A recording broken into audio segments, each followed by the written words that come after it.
प्यारे बच्चों, स्वागत है आपका आज की ऑनलाइन कक्षा में।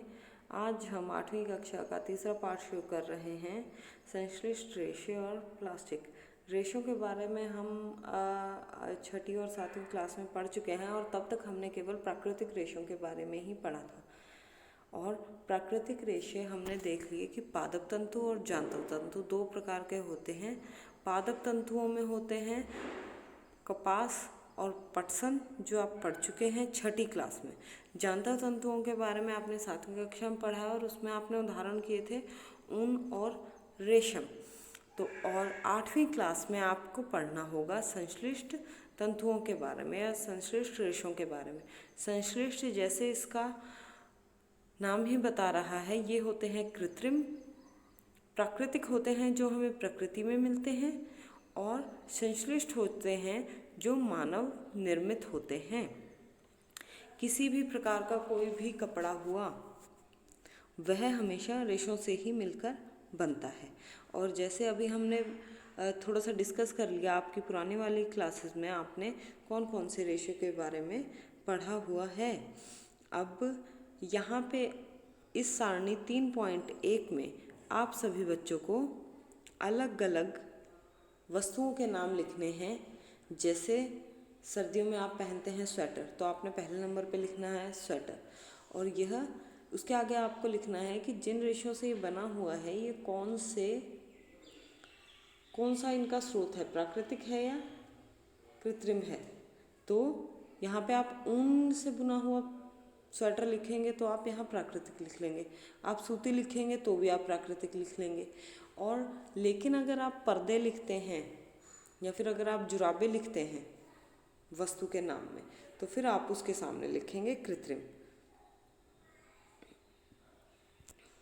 अब संश्लिष्ट रेशे मानव द्वारा बनाए जाते हैं, इसीलिए इन्हें संश्लिष्ट या फिर मानव निर्मित रेशे भी कहा जाता है। और संश्लिष्ट रेशे हैं क्या? अब सबसे पहले हम उदाहरण लेंगे एक माला का, जिसके अंदर बहुत सारे मोती पिरोए गए हैं।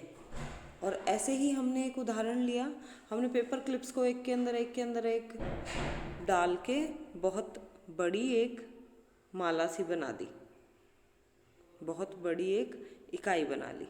तो चाहे हम इस माला को देखें, चाहे हम इस पेपर क्लिप की पूरी चेन को देखें, दोनों में हम क्या देखेंगे, एक सबसे छोटी इकाई है। माला के अंदर सबसे छोटा इकाई जो होगी वो होगी उसका मन का, और पेपर क्लिप की जो पूरी की पूरी लड़ी है, इसके अंदर जो सबसे छोटी इकाई होगी वो एक पेपर क्लिप होगी। तो जो हम संश्लिष्ट रेशों के बारे में अब पढ़ेंगे, उसके अंदर हमें सबसे पहले ये देखना है कि जो संश्लिष्ट रेशे हैं वो ऐसी बहुत बड़ी इकाई होती है, और उसकी जो सबसे छोटी इकाई होती है वह एक प्रकार के रासायनिक पदार्थ के द्वारा बनी होती है। और ये सारी छोटी छोटी इकाई इकट्ठी होकर पॉलीमर बनाती हैं, जिसको हिंदी में बहुलक कहा जाता है। और जो ये बहुलक हैं, यह ग्रीक शब्द से बना हुआ है, पॉली और मर को जोड़ के। पॉली का अर्थ है अनेक, मर का अर्थ है इकाई। तो इसका अर्थ क्या है, बहुत सारी छोटी छोटी इकाइयों को बार बार दोहराने से हमारे पास एक पॉलीमर बनेगा। जैसे हमने यहाँ पे ऊपर पेपर क्लिप के उदाहरण में देखा, हमने एक ही छोटी सी पेपर क्लिप को बार बार लगाया, जिससे हमें एक लंबी श्रृंखला बन गई। तो इस एक छोटी पेपर क्लिप को हमने कहा एक छोटी इकाई, और जो हमें एक बड़ी श्रृंखला मिली वो हो गई बहुलक या फिर पॉलीमर। तो यहाँ पे हमने देख लिया पॉलीमर का क्या अर्थ है। पॉली का मतलब है अनेक, मर का अर्थ है इकाई।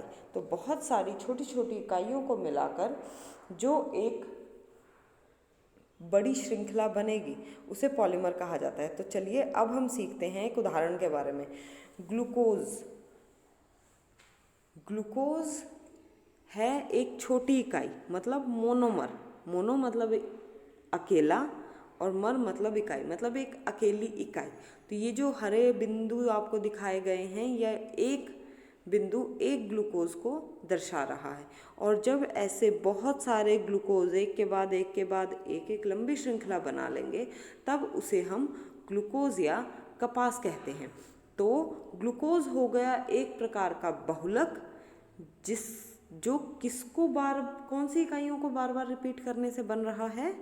ग्लूकोज की इकाइयों को। तो ग्लूकोज हो गया मोनोमर और सेल्यूलोज हो गया पॉलीमर।